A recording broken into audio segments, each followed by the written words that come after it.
तो व्हाट्सअप कैसे क्या कैप्चर कैमरा से सर आज की वीडियो में हम बात करेंगे सर डिलीटेड सिलेबस के बारे में। जी हाँ, मुझे पता है आप लोग बोलोगे भैया ये चीज़ क्या बता रही है, तो मेरे को पहले से पता है कि क्या मेरे पास डिलीटेड है क्या नहीं है। एक्चुअल में अभी भी बहुत सारे ऐसे बच्चे हैं जो कंफ्यूज हो रहे हैं, जो अभी भी उनको क्लैरिटी नहीं है। उनको बस बता दिया गया है कि एनसीईआरटी का ये वाला पोर्शन नहीं करना, एक्सरसाइज नहीं करना, ये क्वेश्चन नहीं करना, एंड वो लोग डंप की तरह उस चीज़ को फॉलो करके बैठे हैं। अभी तक तो आपका काम चल रहा था, लेकिन अब जब आपका पेपर बस सर के ऊपर है, आप लोग जब एनसीईआरटी के बाहर एक्स्ट्रा क्वेश्चंस करने वाले हो, अलग-अलग ऑनलाइन में पेपर्स को निकाल के करने वाले हो, कोई रेफर मटेरियल को यूज़ करने वाले हो, उस केस में सर आपको बहुत ज़्यादा क्लियर होना चाहिए कि आपका किस टाइप के कॉन्सेप्ट्स या कौन से क्वेश्चंस हैं जो आपके नहीं हैं। ठीक है? मैं आपको नंबर ऑफ क्वेश्चंस नहीं बता रहा, मैं आपको बता रहा हूँ कि किस टाइप के वो क्वेश्चंस होंगे जो आपको नहीं करने हैं। तो आपको भी ये चीज़ कहाँ से मिलेगी? मैं लिंक नीचे डिस्क्रिप्शन में दे दूंगा, आप जाके चेकआउट कर सकते हैं। रिलेटेड सिलेबस यहाँ पे सारे सब्जेक्ट का है, हम लोग मैथ की बात करेंगे तो चेकआउट मैथ सिलेबस है। यहाँ पे जब हम आते हैं तो अब हमें देखो यहाँ पे दे दिया उसने कौन कौन से पार्ट डिलीटेड है, कौन से पार्ट हमारे सिलेबस में नहीं है, यहाँ पे वो दिया हुआ है। देखो भाई, सबसे पहले रियल नंबर्स की अगर बात करें, टॉपिक पे जाना, यूक्लिड डिवीजन लेमा जो है आपका वो डिलीटेड है। भैया यूक्लिड डिवीजन लेमा कौन से, अब इसको मैं थोड़ा आपको अलग तरीके से समझाता हूँ। मैं आपको एनसीईआरटी एग्जाम्पलर में लेके जाता हूँ। यहाँ से मैं आपको क्वेश्चंस को टिक करवाऊंगा, चीजें बताऊंगा, तो आपको ज्यादा क्लैरिटी आएगी। अच्छा भाई इस टाइप के क्वेश्चंस नहीं है, इसी बहाने आपका एनसीईआरटी एग्जाम्पलर का भी पता चल जाएगा कौन से क्वेश्चंस नहीं करने हैं। बाय द वे, ये एनसीईआरटी एग्जाम्पलर का लिंक भी आपको मैं डिस्क्रिप्शन में दे दूंगा। और ये वन ऑफ दी वो 3 रिसोर्सेज, अगर वो वीडियो नहीं दिखे मेरी 3 रिसोर्सेज वाली कौन से जो सबसे ज्यादा इंपॉर्टेंट है हमें करनी है जिससे हमारे 90-95% मार्क्स आ सकते हैं, वो वीडियो पे जाके चेकआउट कर लेना, आपको पता चल जाएगा। ठीक है? वहां पे मैंने 3 रिसोर्सेज की बात की है जिसमें NCERT exemplar one of them. तो चलिए सर सीधा आते हैं पॉइंट के ऊपर। तो देखो भाई, सबसे पहली चीज, रियल नंबर्स में क्या डिलीट था, यूक्लिड डिवीजन लेमा डिलीट था, है ना? तो अब इसमें भी किस टाइप के क्वेश्चन हमें मिलेंगे, देख भाई। इसमें तेरे को यूक्लिड डिवीजन लेमा जहां पे भी लिखा है सबसे पहले वो तो कट इट डाउन है। और यूक्लिड डिवीजन लेमा वाले कौन से क्वेश्चंस होते हैं जहां पे आपको कुछ ऐसा रिप्रेजेंटेशन दिख रहा हो, a equal to b q plus r, ये अल्फाबेट फॉर्म में दिया हुआ है, लेकिन अगर मैं इसको तरीके से बोलूंगा तो ये कुछ ऐसा दिखा होगा, जैसे कि ये रहा Q plus one something, sorry, जैसे कि मान लीजिए, आपको मैं थोड़ा डिटेल वाले दिखाता हूँ ज़्यादा क्लियर। ये देखिए 3Q प्लस आर, ठीक है? ऐसा कोई क्वेश्चन अगर आपको दिख रहे हैं तो वो आपके सिलेबस में नहीं है। ये देखिए 3Q plus one, 3M plus one, ठीक है, 3M प्लस टू, देखिए 4Q प्लस टू, ये वाले क्वेश्चन आपके सिलेबस में नहीं है। पहला तो ये टाइप हो गया। ठीक है? यूक्लिड डिवीजन लेमा को पहचानेंगे कैसे? ऐसे, ये पेपर में आपके तो ऑब्वियस ही बात है विद इन दी सिलेबस ही आएगा, लेकिन हम अभी आप बहुत सारे एक्सटर्नल सोर्सेज से क्वेश्चंस कर रहे हैं ना, इसलिए मैं आपको बता रहा हूँ कि आप पता चले रिलेटेड सिलेबस को लेके बैठे हो और ऐसे करके बैठे हो कि यार ये मेरे से तो बन ही नहीं रहा है। इसलिए नहीं बन रहा क्योंकि आपको सिलेबस में नहीं है, इसलिए आपने नहीं पढ़ा है। तो ये आपको क्लियर होना चाहिए। सेकंड चीज, अब देखो यूक्लिड डिवीजन एल्गोरिदम भी हमारा कट इट डाउन है। क्यों? क्योंकि इसके अंदर एक स्टेप वन लगता है जिसके अंदर ही यूक्लिड डिवीजन लेमा लगता है। भैया ये कैसे पता चलेगा? इसका भी सेम वही उसी तरीके का फॉर्मेट है, तो आपको चिंता करने की बात नहीं है। ऐसा कभी भी दिख जाए आपको 6M plus one, 6M plus two, 3Q plus one, 3Q plus two, something like that, आपको वो वाले क्वेश्चंस नहीं करने। ओके भैया, ये तो क्लियर है। और क्या डिलीट है भैया? आपका अगला चीज डिलीट है एक्सपेंशन वाले, जैसे ये वाले टर्मिनेटिंग, नॉन टर्मिनेटिंग। आपको अगर मैं सेल्फ स्टडी पे लेके जाऊं, लेट मी शो यू। ये देखिए यहाँ पे इन्होंने दिया है ना, decimal representation of rational numbers in terms of terminating, non terminating. कहीं पे भी ये वर्ड्स आ जाए terminating, non terminating, you don't have to do those questions. ठीक, अच्छा भैया, जैसे कि ये देखिए यहाँ पे दिख रहा है नॉन टर्मिनेटिंग लिखा आ गया, यस भैया दिख रहा है, ये आपको नहीं करना। और साथ ही साथ कहीं पे डेसिमल एक्सपेंशन लिखा आ जाए, आपको नहीं करना। ठीक है? देखिए ये रहा डेसिमल एक्सपेंशन, नहीं करना आप लोगों को। यूक्लिड डिवीजन लेमा तो मैंने बोल ही दिया। अगर बड़े क्वेश्चंस पे दिखाऊं मैं आपको, कहीं पे भी ये देखिए रिमाइंडर की बात कर रहा है, वो डिवीजन रिमाइंडर इन सब की बात अगर कर रहा है, वो आपको क्वेश्चंस नहीं करने हैं। इन क्वेश्चंस में देखिए, ये देखिए डिवीजन, डिवीजन यहाँ पे दे दिया है ना, तो इन टाइप के क्वेश्चंस को हम लोग को नहीं करना है। चैप्टर नंबर 2 में क्या है, देखिए यहाँ पे क्या रिलेट्स है आप लोग का। उसने यहाँ पे बोला था कि statement and simple problems on division algorithm for polynomials with real coefficient. यहाँ पे उसने क्लियरली नहीं बोला, लेकिन ये सीधा सीधा इशारा कर रहा है किसकी, ये सीधा सीधा इशारा कर रहा है क्यूबिक पॉलिनोमियल्स के लिए, और सीधा सीधा इशारा कर रहा है डिवीजन एल्गोरिदम वाले क्वेश्चंस के लिए। याद रखिए कहीं पे भी क्यूबिक पॉलिनोमियल आ जाए और कहीं पे भी अगर डिवीजन वाले क्वेश्चंस आते हैं पॉलिनोमियल्स में, हमको वो क्वेश्चंस नहीं करने। ओके भैया, गॉट इट। जैसे कि भैया कौन से है वो क्वेश्चन जरा दिखाओगे आप? जरूर, ये देखिए क्यूबिक पॉलिनोमियल, ये तो एमसीक्यू हो गया, आपको बड़े क्वेश्चंस में दिखाता हूँ मैं। बड़े क्वेश्चन में जहाँ पे भी क्यूब आ जाए हमारे, जैसे कि ये देखिए ये क्रॉस है, हाँ भैया, और यहाँ पे एक्स के पावर में क्यूब है, करेक्ट है भैया। तो ये क्वेश्चन हम लोग को नहीं करने। ओके भैया, और बताइए जैसे कि ये वाले देखिए, हमें कभी बोले ना जीरोस निकाल, सॉरी ये निकाल गया, एक मिनट, ये देखिए कोशंट, ये रिमाइंडर, ये सब कहाँ आता है भैया? डिवीजन में ही आता है। और हमने बोला पॉलिनोमियल, क्यूबिक पॉलिनोमियल भी दे दिया, क्यूबिक पॉलिनोमियल, डिवीजन, ये वाले क्वेश्चन हम लोग को नहीं करने हैं। और क्यूबिक नहीं करना तो उसके ऊपर की भी ऑब्वियस सी बात है, उसका ऊपर कुछ भी आ जाए हमें मतलब नहीं है। पावर में 4 आ जाए, 5 आ जाए, हमें वो क्वेश्चन को भी नहीं करना। जैसे यहाँ पे ये साफ साफ दिख रहा है, ये वाला x माइनस रूट 5 है, ये साफ साफ ये क्वेश्चन आपने नहीं किया, लेकिन ये डिवीजन वाले क्वेश्चन है, और साथ ही साथ इन्होंने क्यूबिक तो दे ही दिया है, वो भी अलग चीज है।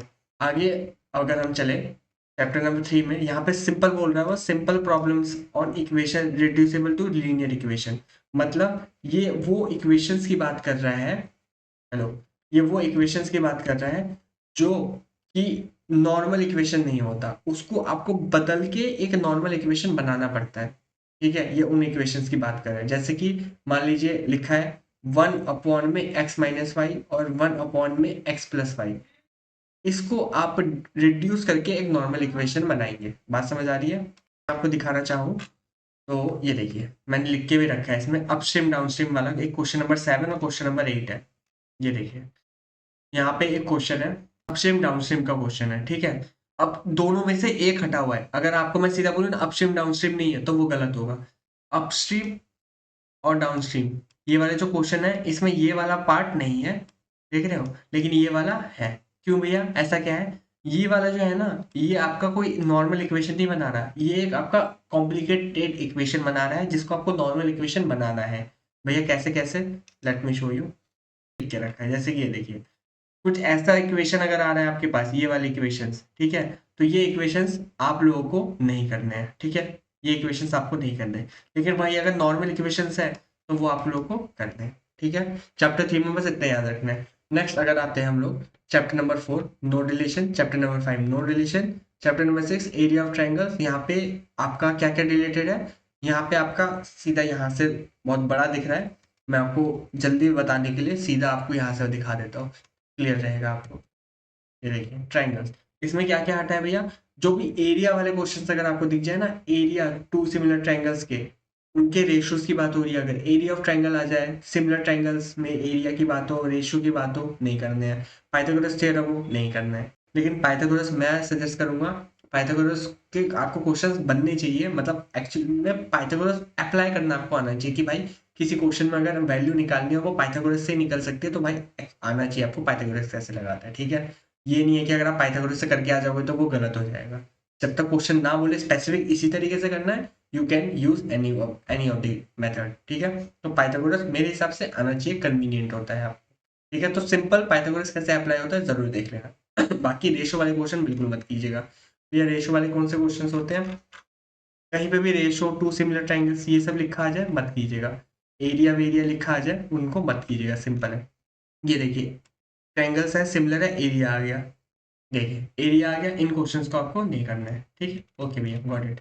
चैप्टर नंबर 7 में क्या रिलेटेड है भैया, ये देखिए कोऑर्डिनेट ज्योमेट्री में अगर हम बात करें, अगेन एरिया ऑफ ट्रायंगल नहीं करना, यहाँ पे भी शायद वही लिखा था, हाँ एरिया ऑफ ट्रायंगल लिखा था। तो एरिया ऑफ ट्रायंगल का कोई भी क्वेश्चन हो कोऑर्डिनेट ज्योमेट्री में भी आपको नहीं करना है। ऊपर वाले चैप्टर नंबर 6 में क्या था भैया, एरिया सिमिलर ट्रायंगल्स वाले जो क्वेश्चन थे उनके रेशियोज की बात होती थी, बस सिंपल है, एरिया ऑफ ट्रायंगल कहीं पे भी आ जाए नहीं करना, चाहे वो चैप्टर 6 में हो चाहे वो चैप्टर 7 में हो। बाकी चैप्टर नंबर 6 में वो एरिया जो आएगा वो हमेशा रेशियोज की बात करेगा, नॉर्मल नहीं आएगा, रेशियोज की बात होगी वहाँ पे हमेशा, स्पेसिफिक अगर ज़्यादा बताऊँ। देखिए एरिया ऑफ ट्रायंगल नहीं करना, ओके। और कहीं पे है भैया, देखते हैं एरिया ऑफ ट्रायंगल, ठीक है।